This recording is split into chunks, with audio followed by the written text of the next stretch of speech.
The day we tore down my 6-year-old daughter's ruined little house in the backyard. I thought we were just cleaning up broken wood and old memories. I never imagined we would uncover a truth buried beneath the floorboards. A truth about my marriage, about my mother-in-law, about the quiet pain my daughter had been carrying alone, and about the kind of mother I almost failed to be. My name is Eva. I believed I had a stable life, a husband who worked hard, a daughter who smiled sweetly, and a family that, while imperfect, was normal. But behind our house stood a small, collapsing wooden playhouse that once belonged to my daughter, Helen. It was falling apart, just like the version of our family I had desperately tried to hold together. When we decided to tear it down, I thought we were removing an eyesore. Instead, we uncovered secrets hidden by tiny hands, drawings, letters, and something else I never expected. That discovery forced me to confront betrayal, silence, and the quiet strength of a child who had seen far more than I realized. This is the story of how a broken playhouse rebuilt our family. The playhouse stood in the corner of our backyard like an abandoned memory. Jonathan built it when Helen was 3.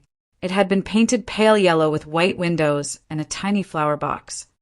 I remembered how proud he looked when he finished it. Andrea, my mother-in-law, clapped and said loudly, "At least Jonathan can build something solid." I laughed then. Now, 3 years later, the paint had peeled. The roof sagged. Rain had warped the wood. The door hung crooked. "It's dangerous," Jonathan said one Saturday morning, staring at it with folded arms. "We should tear it down." Helen froze beside me. "I still play there," she whispered. But she didn't. Not really. She hadn't stepped inside for months, at least not when we were watching. "We'll build something better," Jonathan promised. Andrea nodded approvingly. Children need to learn not to cling to old things. Her daughter, Vivi, smirked, especially when they're ugly. Helen lowered her head. Something inside me tightened. "Maybe we can fix it," I said gently. Jonathan sighed. "Eva, it's rotten." Rotten.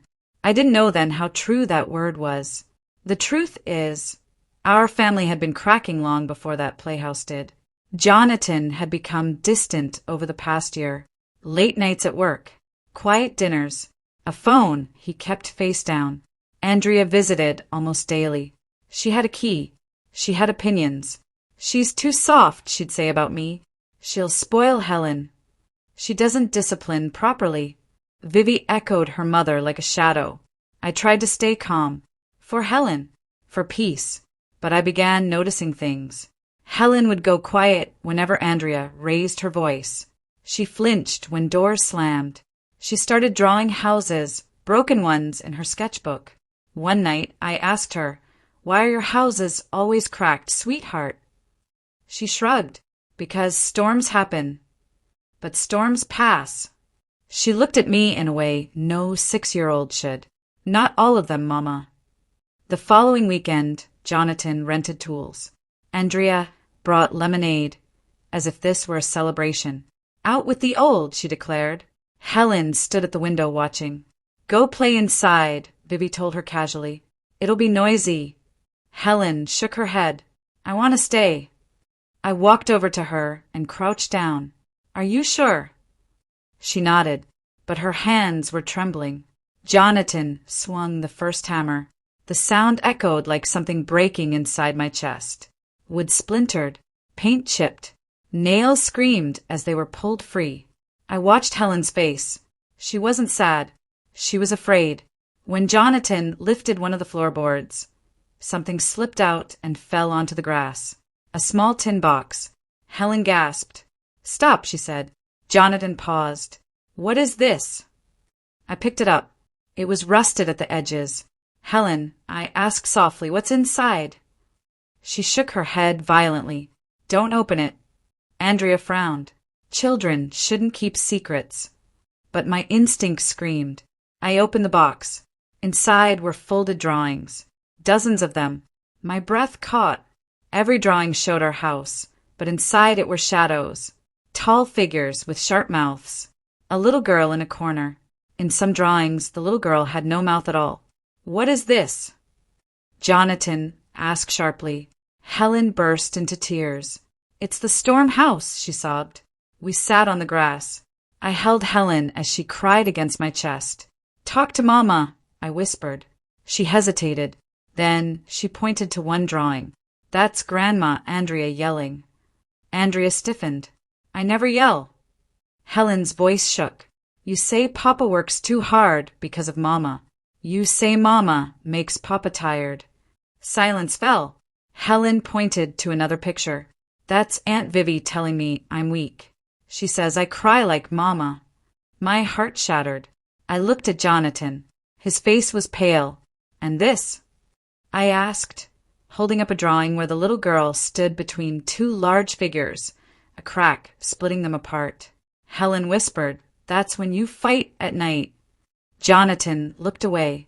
And why does the girl have no mouth here? I asked carefully. Helen wiped her tears. Because when I tried to tell Papa that Grandma makes Mama sad, he said not to make problems. The air felt heavy. Jonathan's voice broke. I never meant. But you didn't listen, Helen said. 6 years old, and carrying this alone. As we continued clearing the debris, another object surfaced. An envelope. It wasn't in Helen's handwriting. It was addressed to Jonathan. Andrea went pale. Jonathan frowned and opened it. Inside was a printed message. A bank statement from a separate account under Andrea's name, but funded by Jonathan. Every month. Large amounts. My stomach dropped. What is this? I asked. Jonathan stammered. It's just support. Support. I whispered. Andrea crossed her arms. I sacrificed everything for my son. The statement showed something else. Transfers to Vivi.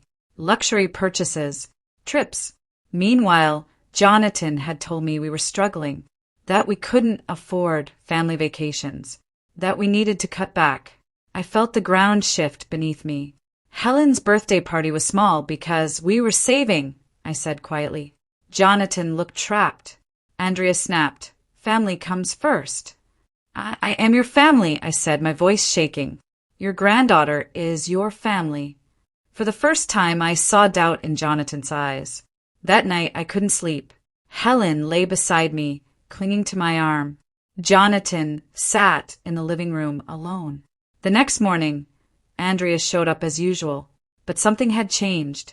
I opened the door and stepped outside before she could enter. You will not speak to my daughter that way again. She laughed. Excuse me. You will not undermine me in my own home. Her smile disappeared. Jonathan came to the door. For once, he didn't stand behind his mother. He stood beside me. Mom, he said quietly, we need boundaries. Andrea's face hardened. You're choosing her over blood? Jonathan swallowed.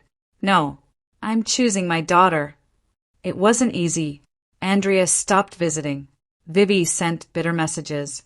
Money conversations were brutal. Trust didn't rebuild overnight, but something else did. Jonathan and I started therapy. We listened, really listened. He admitted he had felt trapped between loyalty and fear of disappointing his mother. I admitted I had stayed silent too long to keep peace. Helen started drawing again. This time, her houses had windows with light and mouths, smiling ones. One afternoon she asked, Can we build a new house? I knelt beside her. Only if it's strong. She grinned. And no storms inside. We didn't rebuild the playhouse immediately. Instead, we rebuilt us. We had hard conversations. Jonathan cut the secret account. He apologized, not just to me but to Helen. I should have listened, he told her. She nodded seriously. Storms are loud. He hugged her tightly. I'll be louder for you. Months later, we started construction. Helen helped paint. She chose blue, the color of calm skies. Andrea never came back. And for the first time, I didn't feel guilty. People think what we found inside that ruined playhouse was scandal, money secrets, family betrayal, hidden accounts. But that's not what changed everything. What changed everything was a little girl's courage. She had built a safe place to hide her truth. We tore it down thinking it was broken. In reality, it had been protecting her. And when it fell, so did the lies. I learned something powerful that summer. Strength isn't loud. Resilience doesn't always roar. Sometimes it looks like a 6-year-old girl drawing cracked houses and waiting for someone to notice. Sometimes hope is hidden under rotten floorboards. And sometimes you have to tear something down to build something real. My name is Eva. I almost lost my voice trying to keep peace. But my daughter taught me something I will never forget. Storms don't destroy strong foundations. They reveal which ones were never solid to begin with. And now, our house stands. Not perfect, but honest. And that makes all the difference.